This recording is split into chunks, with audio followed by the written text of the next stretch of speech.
Okay, so good morning. Today's daf is daf Kaf Zion. We are at the top of Kaf Zion. I'm at the Mishnah. Thought we'd go back over a little bit of what we've been doing so far in this chapter to help us contextualize this Mishnah. So, in the third chapter of Shevuot, we've finally been talking about oaths. After the first two chapters, we're talking about Tuma, and the reason that we were talking about Tuma is because, like the oaths, you can be subject to this variable korban chatas, this variable sin offering, where it depends on your wealth, which animal or object you bring for the offering. And also there was a 2 that was 4. But in any event, we're finally back to Shevuot, which is how the first Mishnah opened, but now we finally are talking about it in the third chapter. And we have been discussing a Shevuot Bitoy, an oath of an utterance. And we've noted how they cover the past and the future, meaning I could say that I did do something, I didn't. It can also cover both positive and negative, meaning I did something or I didn't do something, or I'm going to do something or I'm not going to do something. In all of these cases, Rabbi Akiva holds that one who swears falsely violates a prohibition, and if one does so unintentionally, then one would be obligated to bring a korban ola v'yored, meaning if you didn't remember that you had sworn that you were going to eat a piece of cookie, a piece of cake, and then you ate the cake, or you swore that you were going to eat the cake and you forgot and you didn't eat the cake, so then you're liable for this korban ola v'yored. And then and similarly about the past, if you say that you did eat the cookie or you didn't eat the cookie, again, you would be liable for it. We're now going to begin just to touch today on the concept of Shua Shav, a vain oath, and that includes 4 different categories, the last of which is going to be particularly relevant to us today. First category of a vain oath is if you swear to something that's obviously true. This is a table, something along those lines. Swearing to something that's obviously false.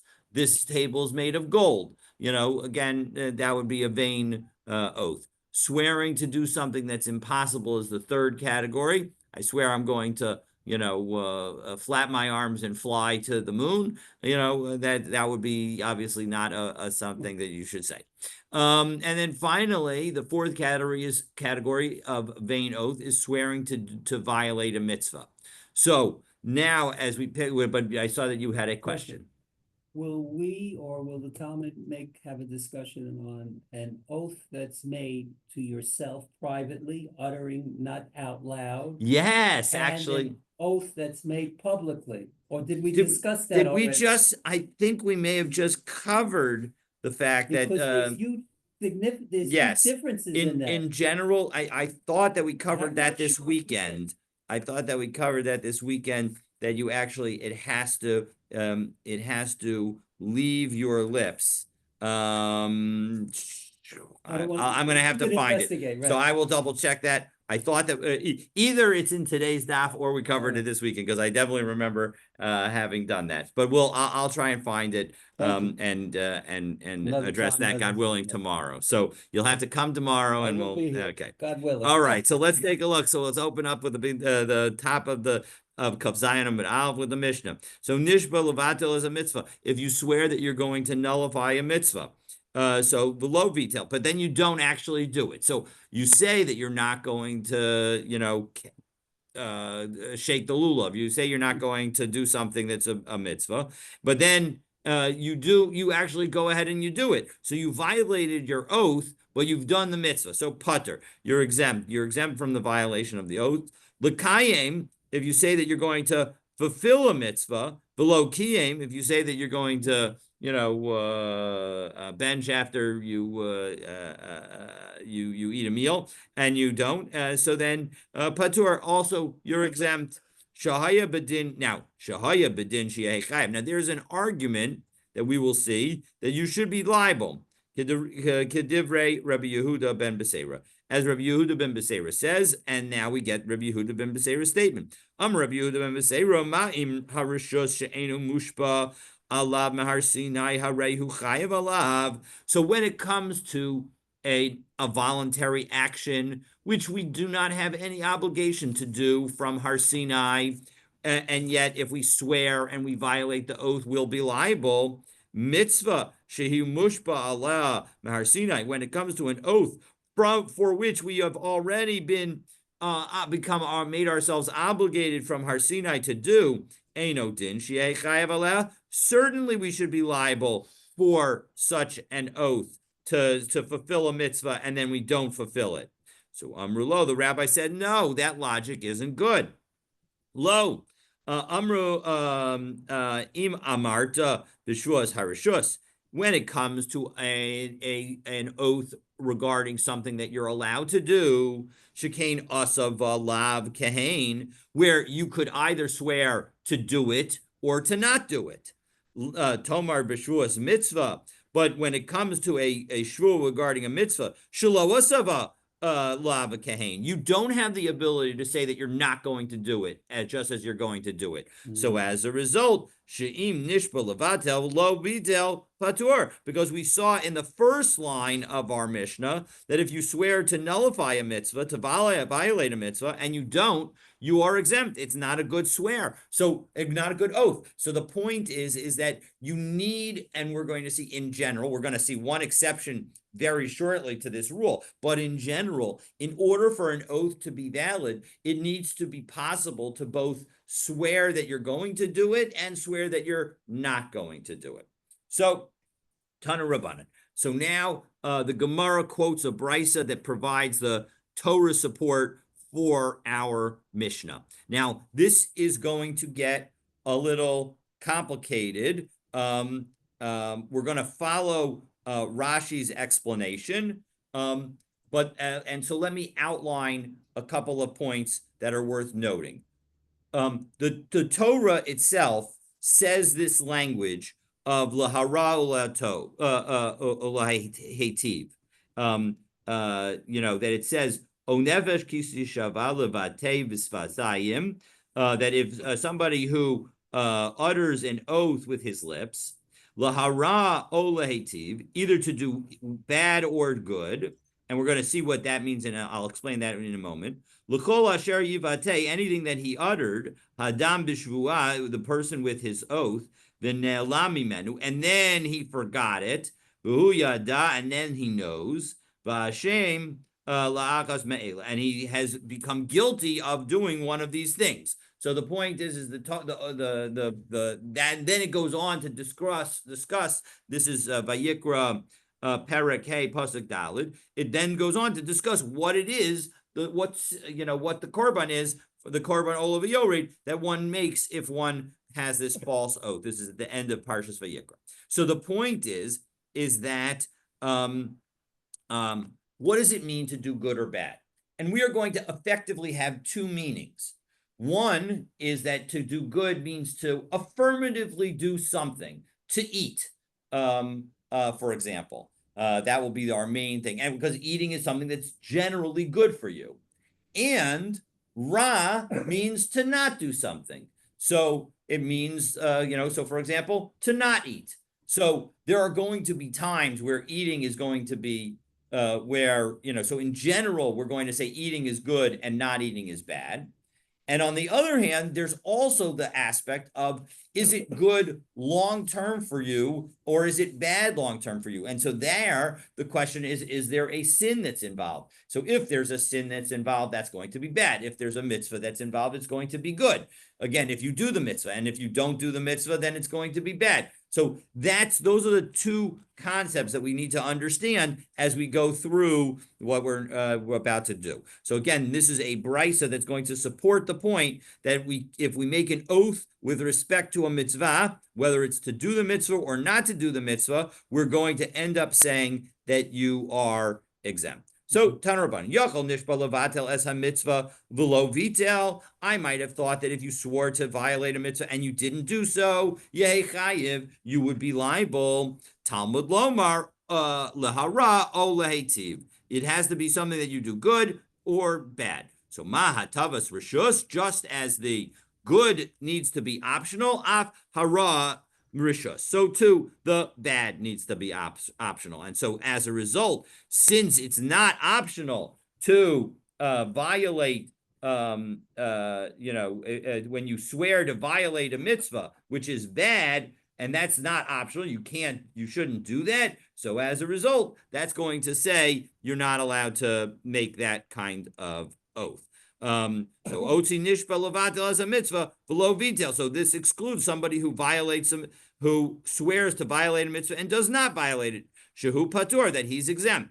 Again, because I might have thought that the point is that you're swearing to do bad, but no, and therefore you maybe, just as swearing to do good makes you liable, so too swearing to do bad makes you liable. And the answer is it does not. Yachol nishba. Now we go the other direction. Yachol nishba l'kayim es a mitzvah lo kiyim. I might have thought that if you said that you're going to do a mitzvah and then you don't fulfill it, shehu chayiv, that you would be liable. Talmud lomar lahara leitiv mahara rishus. Just as when it comes to do bad, it needs to be optional. So meaning that you can't force yourself to violate a sin. Avatava rishus. So too when it comes to doing good, it needs to be optional. And so as a result, it can't be that you're swearing to do a mitzvah.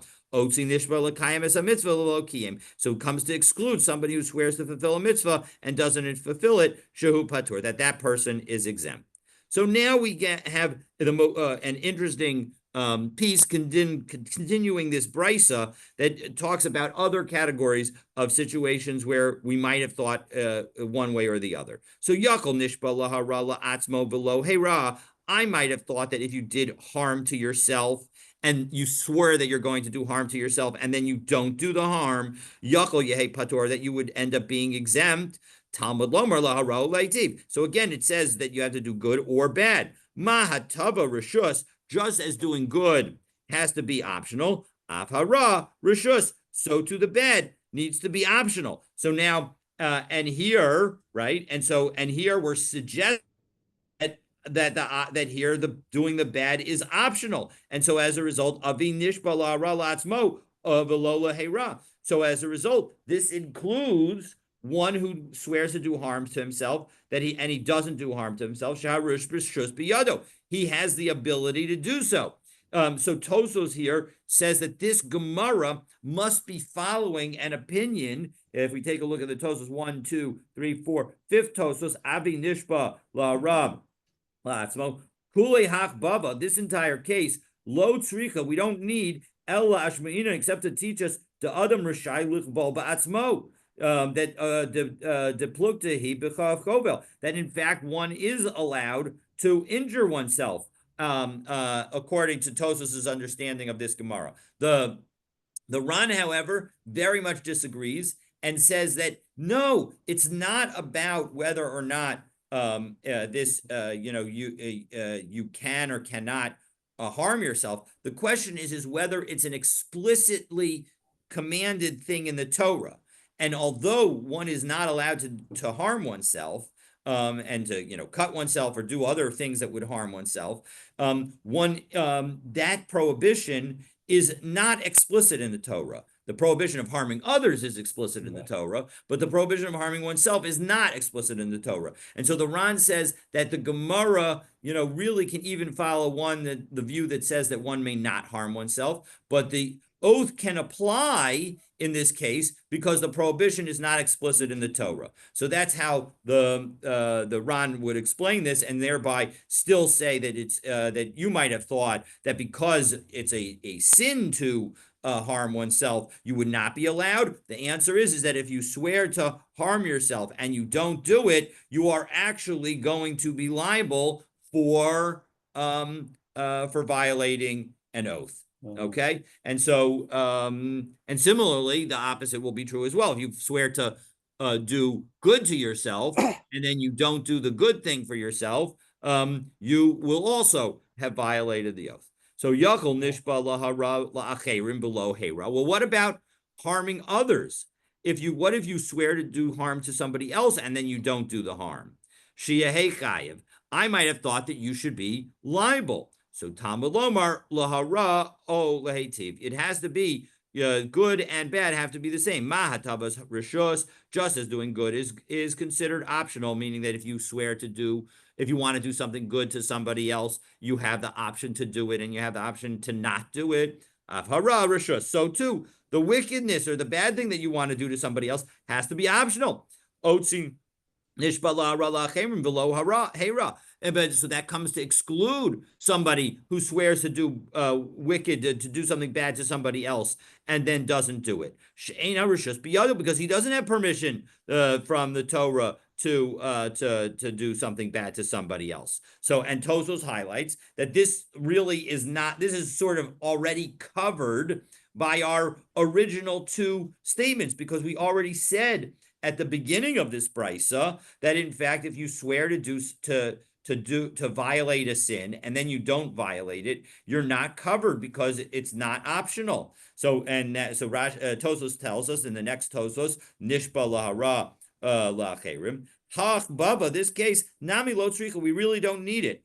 But why does the Gemara bring it? Well, mishum seifa. So because of the next case, deboy l'ribuye hatavas acherim nakala. But we need it for the opposite case. So minayin, and so continuing back into the Gemara, minayin l'rabos hatavas acherim. How about doing good for the other people? So that we're basically smack in the middle of the Gemara. Now we're at the beginning of the line with a tough lamed in abbreviation. Talmud Lomar o lehetiv. The point is that we have the word or, and this word, which is extra. Take a look at Rashi. 1, 2, 3, 4, 5, 6, 7, 8 lines down in the narrow lines of Rashi. Talmud Lomer, O lehetiv, O yisera l'drasha. That this word O is extra and comes to teach us something.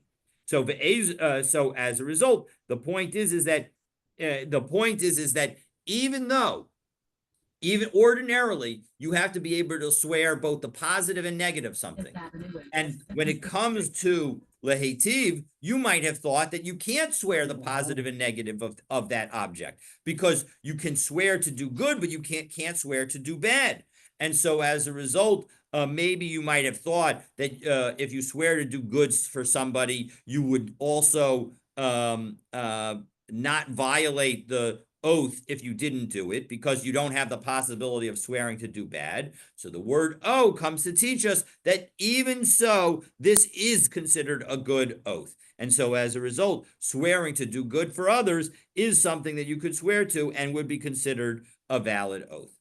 Ve'ezuhi haras acherim. What kind of bad thing are we talking about when we do harm to others? Akes ploni ve'efza es mocho. I'm gonna hit this guy and I'm gonna split open his skull. So that's pretty bad. Yeah, that's bad. Okay, so umimai dekroi b'dvar harishus ksivi. How do you know, right? On some level, we've assumed in this brisa that there is some option, that we have to be talking about, that our main subject of tov vera is optionality. Dilma b'dvar mitzvah ksivi. Maybe it's talking about the ability to do a mitzvah, and that the oath, when we say you're making an oath lahara latev, it means that you're swearing to violate prohibition or to do a mitzvah. So maybe that's what it means. So how do you know that that's not what it means? So lo salkataitich. We're going to try 2 times to answer that question. The first answer is not going to be successful, and then the second one is going to be successful. And this is a very complicated piece. We're going to learn it with Rashi and understand it, but the bottom line is going to be that in our first answer, it's going to be that if you come from one direction, it has to be that you're completely consistent with the mitzvah. And if you come from the other direction, it's going to be you have to be completely inconsistent with the mitzvah. So we're going to see that effectively it's impossible to have any kind of oath. So let's take a look and we'll see how Rashi understands it. And again, we'll go a little slowly so that it'll be hopefully clear. So lo salkatay. Don't think that this could possibly be talking about doing a mitzvah, because the be'inan hatava dumya dahara. the whole pasuk has connected good and bad. So we need the good and the bad to be similar. The hara dumya la'atava, and it has to go in both directions. So to akish hara la'atava, so when we compared the good to the bad, mahatava eina bevitol mitzvah. So the good cannot refer to violating a mitzvah, because violating a mitzvah is not good. Violating a mitzvah would be bad. So, right, she'eno, as Rashi says, and we're going to follow along in Rashi, so keep one finger on Rashi. She'eno b'vitol mitzvah. It's 1, 2, 3, 4, 5, 6, 7, 8, 9, 10 lines down in Rashi. Could go on ochel b'yom kippurim, right? If I say I'm going to eat on Yom Kippur, o chametz b'Pesach, or if I say I'm going to have chametz on Pesach, Dehalo kari hatava, but that's not considered good. Shahare gorim ra l'nafsho, it causes bad things for his soul. Ela b'kiyum mitzvah, kagon ochel matzah b'leile Pesach. So it must be that good has to be to fulfill a mitzvah, and meaning like doing something like eating matzah on Pesach. B'av hara delo ochel. So as a result, when it comes to the bad thing of not eating, she'ena b'bitol mitzvah, it also must be not the nullification of a mitzvah. So kigon lo ochel matzah, like you can't. So it can't be something like eating matzah. Ela b'kiyum mitzvah, it has to be a don't do something. It has to be a fulfillment of a mitzvah. Kigon lo ochel chametz, like not eating chametz. So im kain lama li dekasva hachara hatabahi. Well, why does it also say the word ra? Now we ended up saying that both the positive action and the negative action are good for us. So we don't really need the word ra. So the inyan mitzvah. So when it comes to doing a mitzvah, the hakasva, and yet the Torah wrote it. So the akish hatava lahara mahara. So then continuing on in Rashi, that when it comes to that we have this connection between the oh no, I'm sorry. That's that Rashi we're going to get to in a moment. So afhara ain't a mitzvah. So we've now shown back into the Gemara. So we are 1, 2, 3, 4, 5, 6, 7, 8, 9, 10, 11, 12, 13, 14, 15, M1, M1 limited, 16. M2 limited, and M3. The last word on the 17th line is af. So, and the next word is hara. So, av hara ain't a bevitol mitzvah. So too, doing bad, since doing good can't be violating a mitzvah, doing bad can't be a violation of a mitzvah. Hara gufa hatavahi. So now doing bad is actually doing good. Va'akish hatava lahara. But now if we go in the other direction, so again, we've ended up saying that the doing bad has to be not doing something that would constitute a sin, and so as a result, it's actually doing good for you.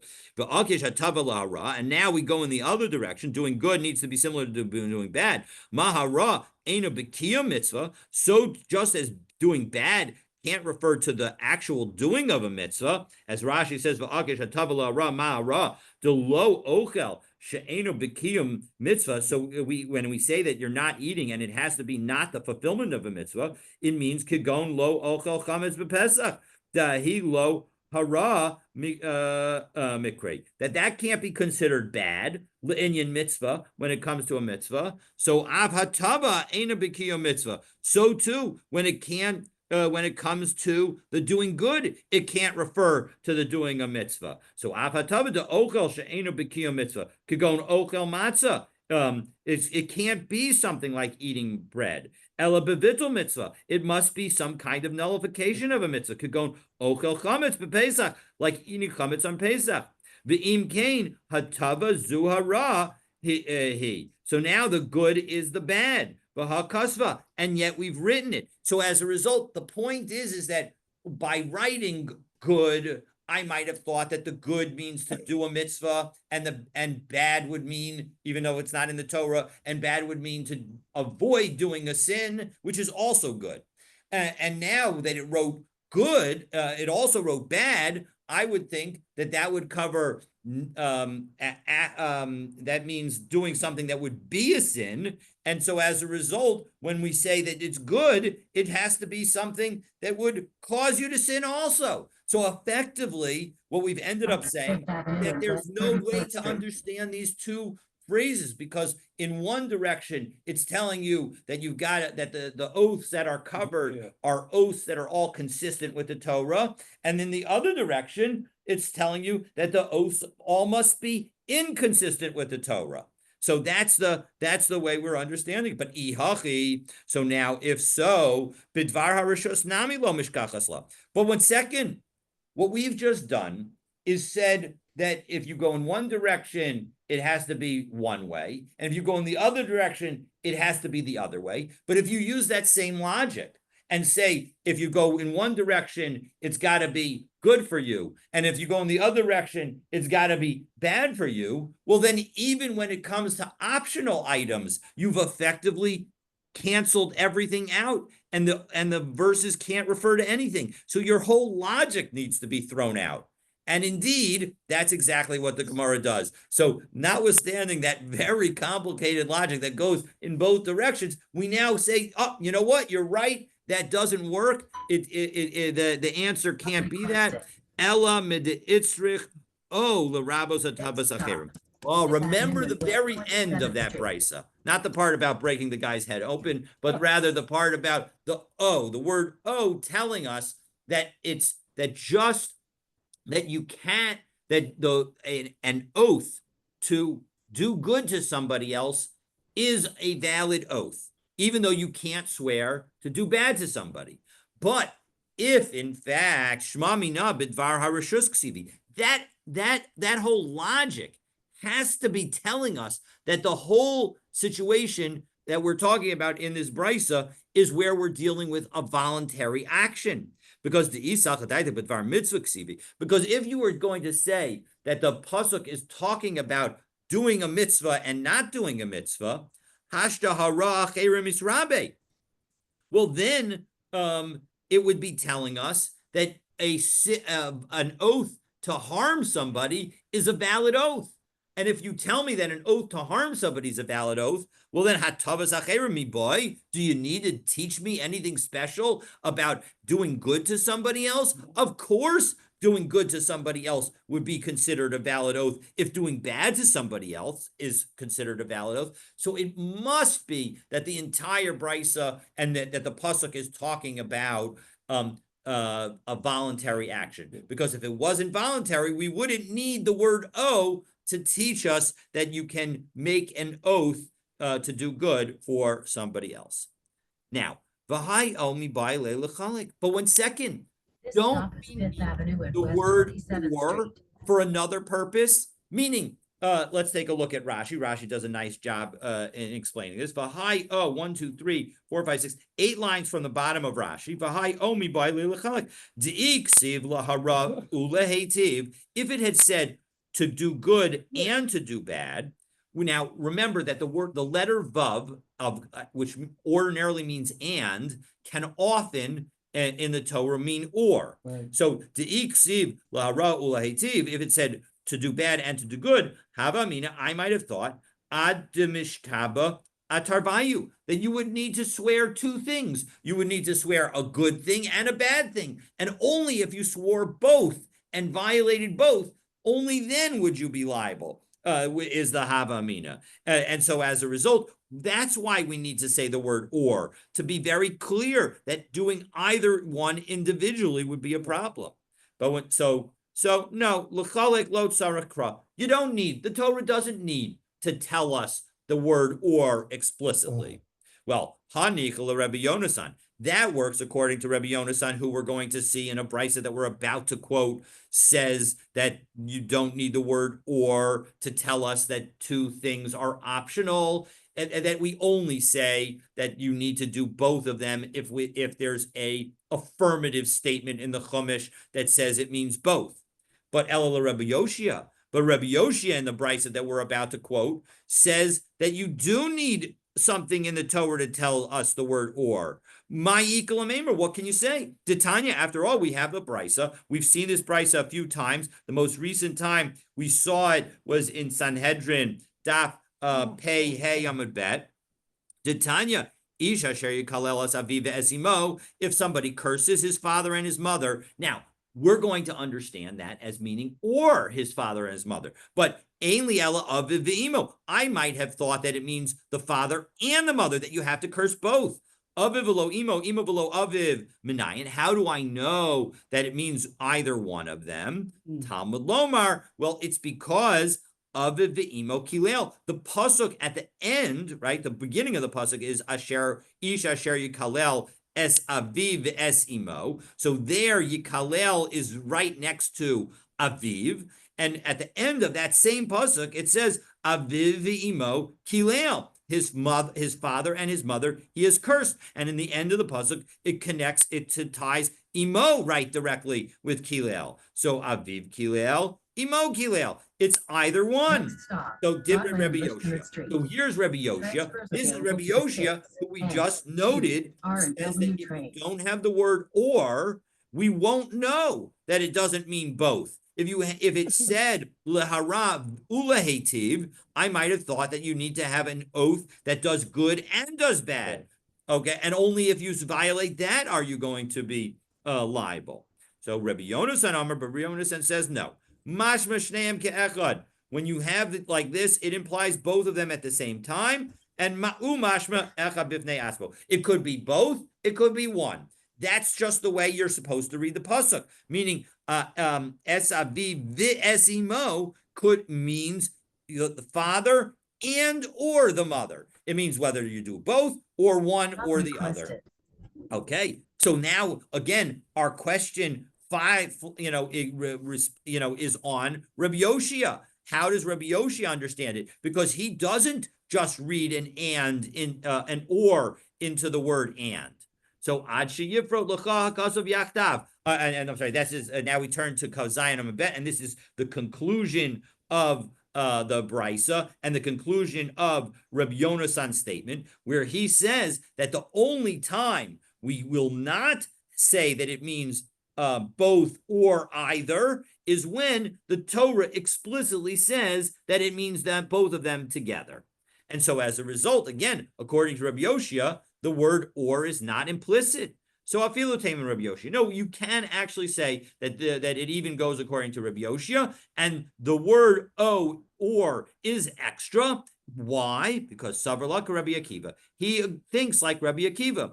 The Darish Ribuy Umiyute. Because he, Rabbi Akiva, uses the principles of Ribuy and Miyut. Again, Ribuy is when you add something that it's a more inclusive language, and Miyut is a less inclusive language. And the point is that here, because we have Ra'u Tov, it is a less inclusive language. So I Amrat Bishlama Bidvar Harishus Ksiv. Now, if you were to tell me, according to this is Rabbi Yoshia using Rabbi Akiva's attitude, if you were to tell me that the pasuk is talking about optional matters and meaning not mitzvot, well then mimait dvar mitzvah. Well then, when we have the limitation of lahara o lahatov, then it is telling us that it's excluding doing a mitzvah, oaths with respect to a mitzvah.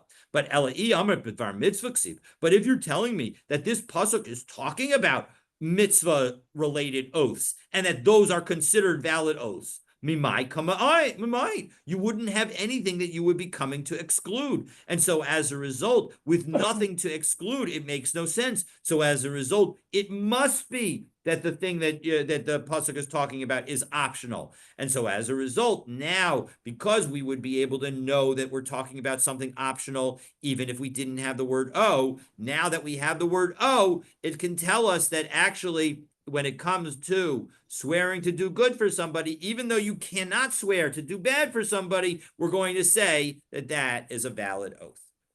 Okay, so the Gemara now continues the conversation between Rabbi Yehuda and Ben Beseira, Rabbi Yehuda ben Beseira and the rabbis from our Mishnah. Remember, Rabbi Yehuda ben Beseira said, listen, if I swear to voluntarily do something and I violate it, I violate the Torah. I violate my prohibition.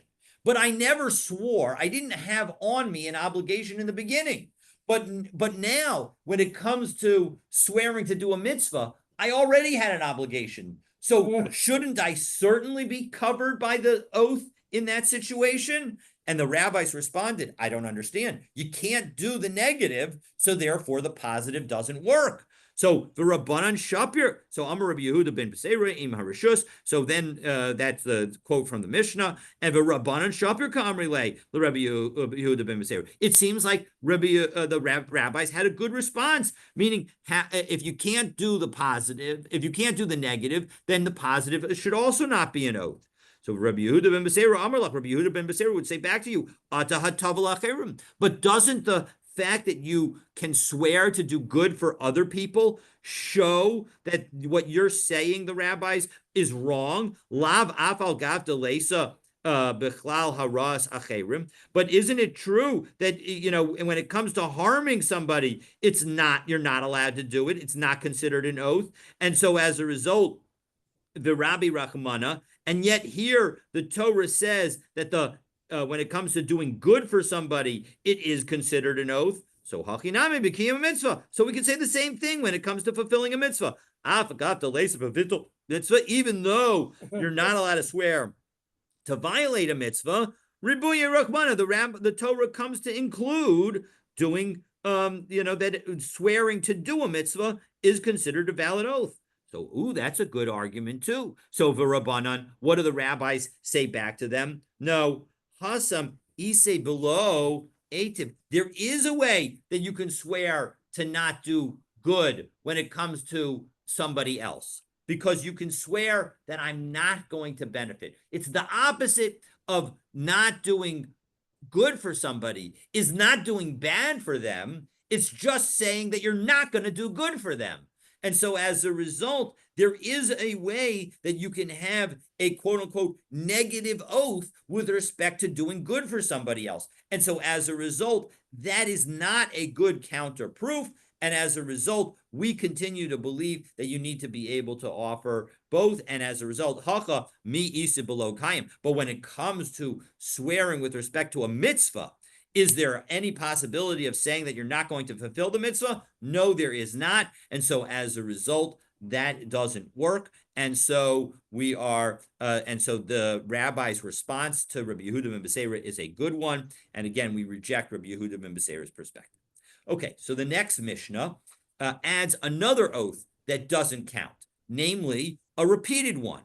So, and let's take a look and we'll at that. So, Shevuot shelo ochel kikarzu. If I swear that I'm not going to eat this loaf, this piece of bread, Shevuot shelo ochlanu, Shevuot shelo ochlanu, and then I repeat that oath. I'm not going to eat it. I'm not going to eat it.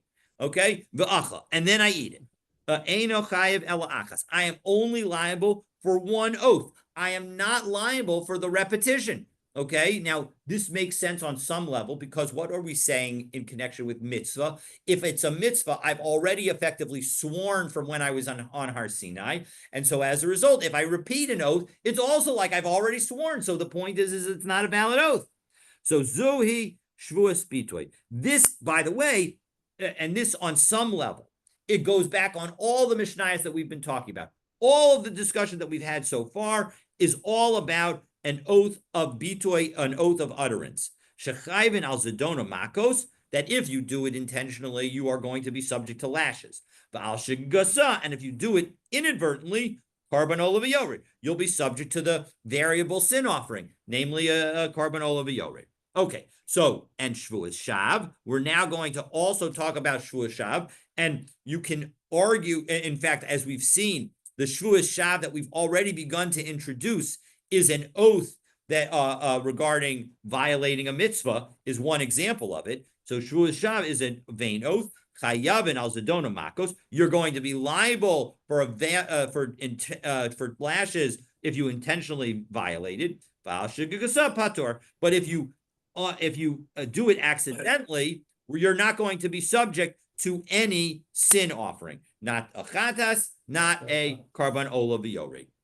Okay, so lama lemisne, why did our Mishnah choose lemisne shavua shelo ochal, shavua shelo achlana? Why didn't it just say 3 separate times shavua shelo ochal kikarzu, shavua shelo ochal kikarzu, shavua shelo ochal kikarzu? So why didn't it use that kind of language? Instead, it switched the language. to saying that that I'm not going to eat it as opposed to this loaf. So, ha-kamashman, this is what the Mishnah is coming to teach us. Taima de amar shelo ochel v'hadar amar shelo ochlena. It's because the order matters. If I say, pointing to this, say that I'm not going to eat this loaf, and then I swear I'm not going to eat it, all of it, the lo mechayev el echad. I'm going to be only liable for one oath. Aval amar shelo ochlena. If I first say I'm not going to eat it, v'hadar amar shelo ochel, and then I say I'm not going to eat kikarzu, this loaf, so mechayev tarti, then I would be liable for two separate transgressions, kida Rava, like Rava. Well, why does Rava say that you're subject to two separate transgressions? Because he differentiates the interpretation that we're going to give to if I say I'm not going to eat this loaf, and if I'm not going to eat it. So, to Amar Rava, Shevuot shelo ochel kikarzu, if I say that I'm not going to eat this loaf, kevan she'achal mimena kazayis chayav. Once I eat any a minimal amount, the olive size amount, I'm going to be liable. Because when I say I'm not going to eat this loaf, it means I'm not going to eat any of this loaf. And so once I eat a little bit of it, I'm going to be liable, even if I haven't eaten the full thing. But shelo ochlena, if instead I were to swear that I'm not going to eat it, then then I'm only going to be liable if I eat the whole thing. And so as a result, if I swear first I'm not going to eat the whole thing, and then I swear that I'm not going to eat any bit of it, I'm not even going to eat an olive-sized piece of it. So then if I eat the olive-sized piece and I eat the whole thing, I violated two oaths because the second oath did have an effect. And so as a result, that's going to be the lesson. Okay, the next language of our Mishnah is Shevuot shelo ochlena v'achla, that you swear that you didn't eat, you're not going to eat it. So the Gemara hasu lamali. Why did we need to mention the repetition 3 times? Meaning you said the original time and then 2 extra times. Why not just have it be 1 repetition? Once you tell me that if I repeat an oath, it isn't valid, I already know that the 3rd oath won't be valid. And you know what? The 4th oath and the 5th oath and the 6th oath won't be valid either. Oh, I'm sorry. Do you have a question, Charlie? I'm sorry. Were you raising your hand? Okay. If you're raising your hand, I apologize for not noticing it sooner. And if you have a question, I'm happy to take it.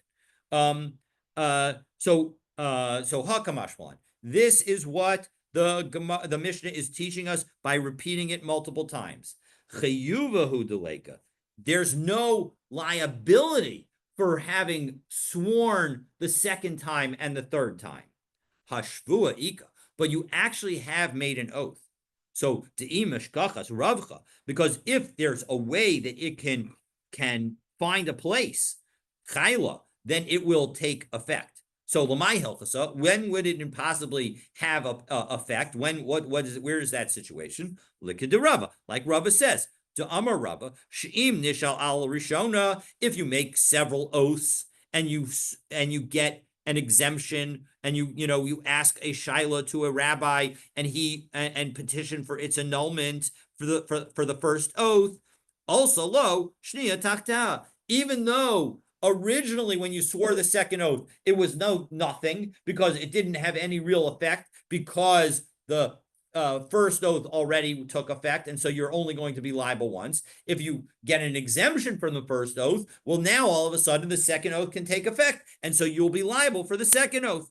So let's say that the following brisa is a proof for Rava. Mishanadar beis naziros, if you swear to take to 2 terms of naziros, so that's 2 1-month 30-day naziro periods, umana rishona, and you do the first one, v'hifrish aleh karban, and you separate a karban for it, v'achar kach nishal, and before you actually bring that karban, v'achar kach nishal ala rishona, and what you do is you then say, you know what? You go to the rabbis and you say, listen, I really didn't want to do the 2. So let me nullify my first nazirut,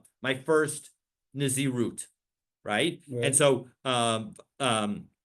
also lo shnia barishona, we can allow the 2nd one to take the place of the first one. Meaning, even though he's already finished, I might have thought that if he asked for the nullification of the first oath, he's going to have to still now do another 30 days because the original 30 days is already over. So maybe there wouldn't be any need for those 30 days can't possibly count for the second oath. No, the second oath goes and becomes the first oath. And so as a result, the second oath, also lo shnia barishona, the first oath, the second oath rises up in place of the first. And so as a result, that's going to show that that in fact an oath that had some later effect can now have an earlier effect. So doesn't that show, like Rava said, that you can have an oath that has no effect and then has an effect? And of course, the answer is lo, no, haki hashda. Are those two cases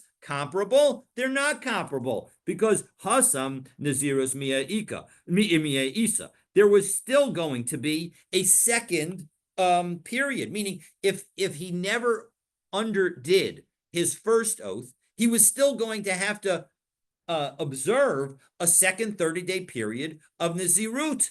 And so as a result, that oath was a valid oath and had real effect in the world. And so as a result, when you nullify the first one, the oath that already had real effect in the world can go and take the place of the first one.